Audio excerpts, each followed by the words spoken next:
Bonsoir à tous et bienvenue dans ce premier cours portant sur l'utilisation de Reports AI. Ce premier cours aujourd'hui, nous allons plutôt nous allons faire une présentation de Reports AI, donc discuter un peu de qu'est-ce que c'est que d'abord en général Reports AI, qu'est-ce que ça apporte, quelles sont les fonctionnalités qui existent dans la plateforme et pourquoi est-ce qu'il faudrait utiliser Reports AI pour vos activités de rédaction professionnelle, de rapportage, d'analyse de données et surtout de mise en place d'une base de connaissances pour votre organisation. Mais avant de rentrer directement dans ce vif du sujet qui va faire le tour un peu de pourquoi Reports AI a été mis en place, on fera le tour du site web pour que vous compreniez mieux de quoi il s'agit. J'aimerais juste faire une petite intro, vraiment pas du tout technique, sur l'intelligence artificielle en général, afin que les gens comprennent un peu d'où vient même Reports AI. C'est une continuité. Aujourd'hui, on a quelques outils qui sont là, qui sont sortis, des outils généralistes que beaucoup de personnes connaissent, que vous connaissez également sûrement. Et donc, pourquoi est-ce que Reports AI existe? Et donc, pour ça, il faudrait comprendre déjà d'abord la genèse de la question de l'IA. Qu'est-ce que c'est? Comment ça marche? Qu'est-ce qui a été mis en place? Qu'est-ce qui se passe présentement dans cet écosystème-là? Et pourquoi les outils spécialisés comme Reports AI ont une place ou un rôle capital à jouer dans l'évolution de la technologie en général et surtout dans la prise en compte des besoins spécifiques des personnes et des différentes communautés des utilisateurs. Alors, pour discuter de l'IA, je vais juste faire encore une fois une explication de surface. On ne va pas rentrer dans les profondeurs de ce que c'est. Par contre, je voudrais juste que vous compreniez un peu qu'est-ce que c'est que cette nouvelle technologie qui est là et comment ça marche. D'abord, l'intelligence artificielle, comme son nom l'indique, c'est un paradigme qui consiste à faire en sorte que la technologie ou les machines puissent mimiquer ou imiter d'une manière ou d'une autre le raisonnement humain. Donc, comment le cerveau humain fonctionne. L'idée, ce serait de mettre en place des systèmes qui peuvent mimiquer comment le cerveau humain fonctionne. Et pour cela, il y a tout un champ de recherche qui est là depuis près d'un siècle maintenant. Ce n'est pas une nouvelle technologie, il y a énormément de branches dans lesquelles les recherches se font. Par contre, pour rester un peu ou beaucoup moins technique, on va se concentrer sur une branche qui a eu une très grande popularité récemment. Le NLP. Le NLP, ce n'est rien d'autre que le Natural Language Processing. C'est la branche de l'IA qui consiste à traiter le langage naturel. Comment faire en sorte que les machines puissent comprendre le langage naturel, comprendre les phrases que nous citons, comprendre un peu les langues que nous parlons et comment est-ce que les machines peuvent raisonner justement à partir de ce langage naturel.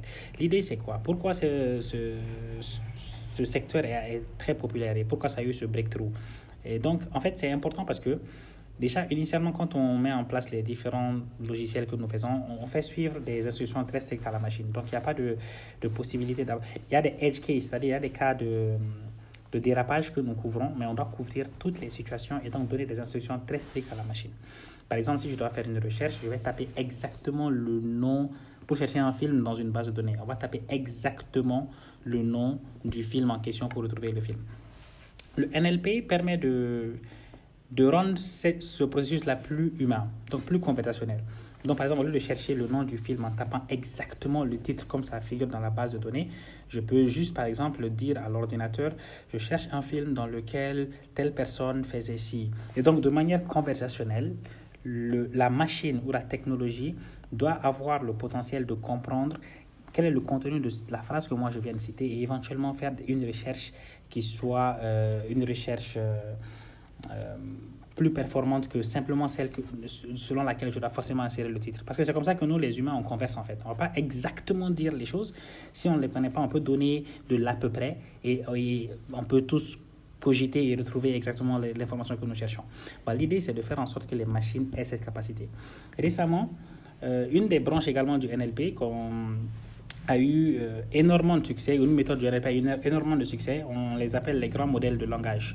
Ça, c'est les modèles qui ont été développés et qui peuvent finalement générer du texte. Générer du texte comme toi et comme vous et moi, on va générer du texte quand on commence à écrire des articles ou bien quand on commence à écrire des lettres, des emails. Donc, on a ce groupe de modèles, de technologies ou d'IA qui sont sortis très récemment et qui ont ce potentiel-là de générer du texte de bonne qualité, relativement, un peu comme un humain le ferait ou voilà, parfois même un peu mieux. Et donc, c'est ça qu'on appelle, nous, de manière abusive, on appelle ces modèles-là de l'IA. Un de ces modèles, c'est celui-ci, donc ChatGPT. Le second modèle, Gemini. Il y en a beaucoup, hein. Il y a Mixtral, les modèles open source sont là, les modèles qui ont été mis en place par Facebook, les Llama également sont là. Il y a énormément de modèles qui sont disponibles sur le marché. Et l'objectif de ces modèles-là, c'est de pouvoir accepter en entrée du texte, par exemple une phrase, une question, une interrogation, quel que soit le truc, et pouvoir générer de manière intelligible une réponse à la requête que l'humain vient de faire. Et donc c'est pour ça qu'on a des modèles qui peuvent nous générer un email. Si on lui dit par exemple, génère-moi un email pour, on va faire un exemple, génère-moi un email pour inviter mes collègues à un after-work sur l'IA, par exemple. Et donc, ces modèles peuvent accepter du texte en entrée, comme je viens de le faire. Je viens d'écrire un texte. Ils vont cogiter là-dessus et sortir une réponse adéquate à ce que j'ai demandé. Donc, encore une fois, le potentiel du NLP appliqué spécifiquement à l'intelligence artificielle pour sortir des modèles qu'on appelle les grands modèles de langage. Ces modèles-là sont... Depuis maintenant un bon moment, il y a des mises à jour constantes qui se font. Donc, les modèles qui sortent ont quand même de très bonnes potentialités. C'est de bons modèles. Alors, si ces modèles ont autant de potentiel, et ces modèles ont des phases gratuites, par exemple, ChatGPT a une version gratuite qui est celle-ci, Gemini aussi a une version gratuite, mais qui n'est pas celle-ci par contre. Llama est littéralement open source, donc vous pouvez carrément télécharger Llama et l'utiliser chez vous de manière gratuite également. Donc ces modèles ont le potentiel de générer du texte, le potentiel de générer des lettres, des documents, des choses comme ça. Donc c'est des modèles qui, plus les questions sont précises, plus les informations que vous fournissez sont correctes, plus vous conversez avec elles et plus vous arrivez à un résultat plus ou moins satisfaisant. Ces modèles existent déjà. Alors, une question qui viendrait sûrement à l'esprit de tout le monde, c'est que si ces modèles existent et qui sont gratuits, pourquoi est-ce que les modèles spécialisés doivent exister? Pourquoi il faudrait des plateformes qui ne créent pas des IA, mais utilisent plutôt ces différents modèles que je viens de vous montrer, ChatGPT, Gemini, Mixtral, Llama.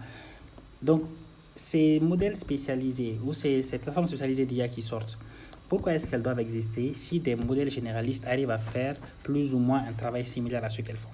Et c'est là qu'il faudrait comprendre l'importance des plateformes spécialisées. Alors, les modèles généralistes génèrent du texte et peuvent générer presque tout ce que vous essayez d'y insérer. D'ailleurs, elles forment la base de toutes les plateformes spécialisées comme Reports AI. Derrière ces IA qui vous génèrent vos rapports, vos documents professionnels, vos propositions techniques et financières sur Reports AI, ce sont quand même ces modèles IA qui sont déjà disponibles comme GPT-4o, comme Gemini 2.0. Ces différents modèles sont ceux qui sont utilisés derrière pour vous générer vos différents documents. L'importance, par contre, des plateformes spécialisées, c'est que ces plateformes-là utilisent l'expertise humaine pour spécialiser les modèles IA à des tâches très spécifiques. Quand tu prends de manière générale, tu dis tout de suite à ChatGPT, génère-moi un business plan pour tel projet.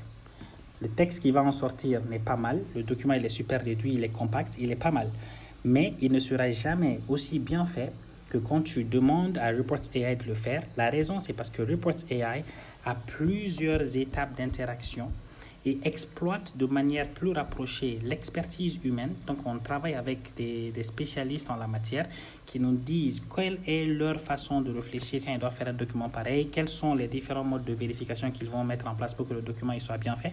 Et on implémente ça dans le circuit et on fait en sorte que plusieurs modèles IA travaillent ensemble pour sortir les documents finaux. C'est pour ça que vous allez voir que quand tu génères la même requête avec ChatGPT et que tu génères la même requête avec Reports AI, le document généré par Reports AI sera toujours meilleur.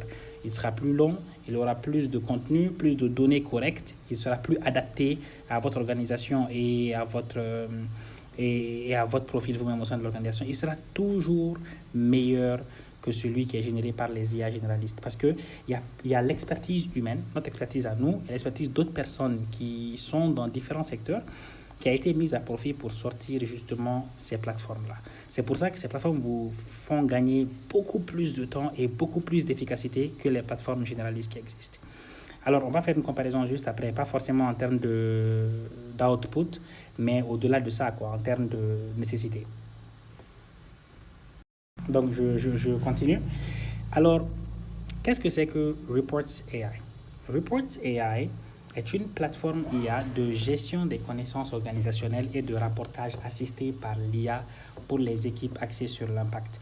Nous avons mis à profit les derniers modèles d'intelligence artificielle, les modèles les plus performants. Nous les avons orchestrés.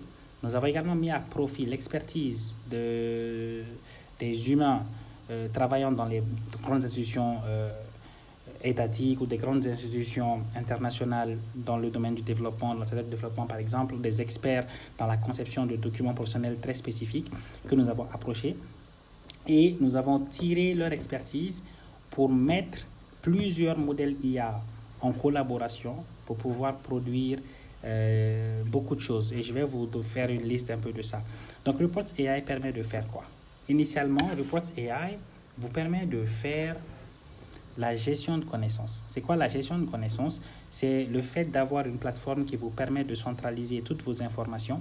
Donc, dans votre organisation, tout ce qui se passe, par exemple, les documents de l'organisation comme les manuels de procédure, les rapports, etc.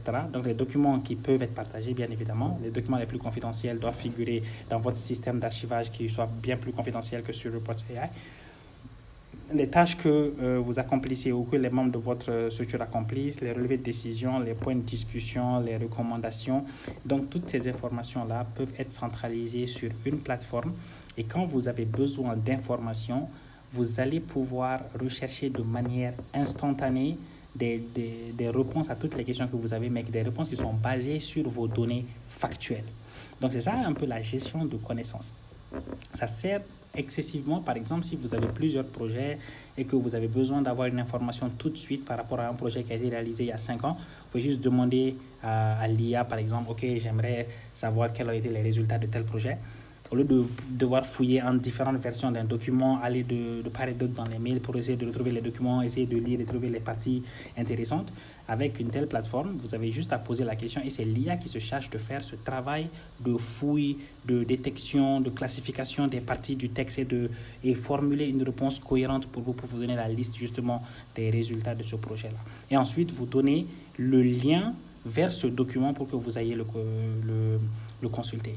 Donc, c'est ça qu'on appelle la gestion de connaissances et Reports AI est l'un des meilleurs outils pour ça. Le deuxième point pour Reports AI, c'est la génération, donc l'automatisation de la rédaction des documents professionnels et du rapportage et des analyses de données. Alors, avec notre plateforme, vous pouvez générer presque tous vos documents professionnels à la date d'aujourd'hui.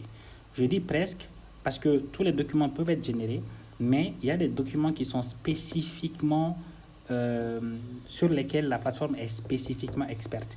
Et ces documents sont les documents projets, les business plans, les propositions techniques et financières et les rapports de projet. Donc ces documents sont la spécialité de ces différents modèles. Et donc tous les documents peuvent être générés, les contrats, tout ce que vous voulez. Mais si vous décidez de générer par exemple un document projet, le résultat sera 1000 fois meilleur que les autres plateformes parce que notre plateforme a été entraînée spécifiquement pour être hyper bonne dans ça. OK? Le rapportage, je viens de parler des documents professionnels, le rapportage de manière spécifique à cause de la fonctionnalité de gestion des connaissances qui permet de centraliser un peu les tâches que les gens accomplissent au fur et à mesure. Par exemple, moi je fais quelque chose aujourd'hui, je peux juste m'asseoir, dès que je le fais, je prends mon téléphone, j'insère juste, je viens de faire ci, ça, ci, ça. Et quand j'ai besoin de mon rapport, je peux juste demander à la plateforme, généralement mon rapport pour le mois de janvier. Et la plateforme va se charger d'aller fouiller dans mes informations, trouver les tâches que j'ai réalisées, les discussions que j'ai eu à avoir, les points de décision que j'ai eu et va me rédiger un rapport conforme à toutes mes tâches. Et le fait que cette fonctionnalité de gestion de connaissances est présente, je peux avoir des rapports au niveau personnel, donc individuel, dont chaque membre de mon équipe peut avoir son rapport, ou je peux avoir des rapports au niveau de l'organisation. Donc un rapport global qui est généré pour tout le monde sur la même période avec les informations correctes de chacun. Donc cette façon de faire permet de gagner énormément de temps pour toute personne qui a travaillé dans les ONG. Vous savez à quel point c'est compliqué et à quel point c'est chronophage d'avoir cette consolidation-là du travail de chacun, ou même de simplement générer des rapports à cause de la taille de rapportage, et surtout dans le Sahel de manière très spécifique. avec la situation sécuritaire, il y a énormément de rapports supplémentaires à générer. Cette plateforme permet d'automatiser ça et le résultat, il est impeccable. Parce que le résultat de tous les rapports est contextualisé par rapport au rôle de la personne au sein de l'organisation et par rapport à ce que l'organisation fait et sur le projet sur lequel il est. Et donc, c'est basé en fait sur vos propres données. Et pour clôturer cette section sur le rapportage, une partie intéressante de ça, c'est que vous pouvez générer des rapports par rapport à vos propres informations, notamment les notes manuscrites que vous avez, les audios que vous avez. Vous pouvez par exemple prendre juste un vocal et générer un rapport avec ça. Si c'est les notes que vous avez écrites sur un bloc-notes, vous pouvez prendre des photos de ça et juste générer le rapport avec ça. En fait, ça vous fait gagner énormément de temps. Ou même les vidéos, donc les enregistrements des réunions que vous avez eues sur Teams, Zoom, Meet, ou quel que soit là où vous avez eu la réunion. S'il y a eu un enregistrement, même vidéo, vous pouvez juste l'emporter et en quelques minutes, vous avez un rapport généré pour vous. Donc cette fonctionnalité-là, vous voyez un peu à quel point la spécialisation de ces outils va bien au-delà de juste la question de l'IA. C'est toute une ingénierie logicielle qui se met autour de l'IA, mais l'IA reste quand même centrale pour que vous ayez les meilleurs résultats pour vos différents travaux en une fraction de seconde.